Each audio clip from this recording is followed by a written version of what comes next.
Yes, wananchi Young Africans, baada ya kurasmisha uvumi wa taarifa ya huduma ya Alan Okello imekuwa rasmi, lakini kwa mashabiki wa Young Africans, lakini hata kwa wale wadau tu wa kandanda, baada ya Alan Okello kuingia ndani ya kikosi cha Young Africans, nataka kufahamu kuhusu mitazamo yenu, yani katika ile front 3, kwa sababu Young Africans wanacheza sana kwenye 4-2-3-1.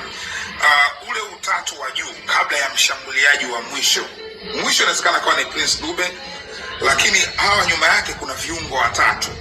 Sasa katika hao viungo watatu, mmoja anatokea kushoto, mmoja anatokea kulia, mmoja anatokea katikati.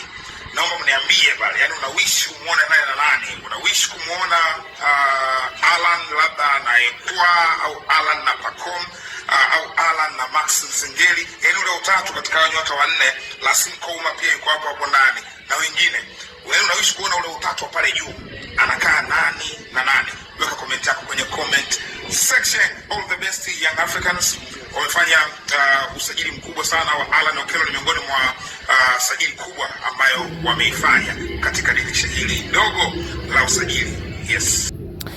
Bwana, haya ni maoni ya Garibu Mzinga juu ya ujio wa Starboy kutoka Uganda, Alan Okello katika viunga vya Jangwani.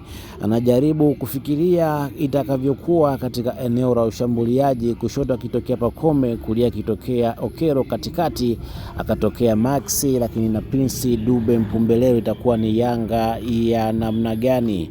Yeye ni maoni yake kuhusiana na usajili huu wa Alan Okello kuja Young Africans. Wewe mwanafamilia, una maoni gani juu ya usajili huu uliofanyika mwaka huu kwa Young Africans? Wachezaji wa kimataifa wawili, lakini wachezaji wa ndani watatu. Wachezaji watano wamesajiliwa mpaka wakati huu. Hatujajua kama kutakuwa na maongezeko mengine au la, lakini yote kwa yote Okello amekuja kuongeza kitu kikubwa katika klabu ya Young Africans.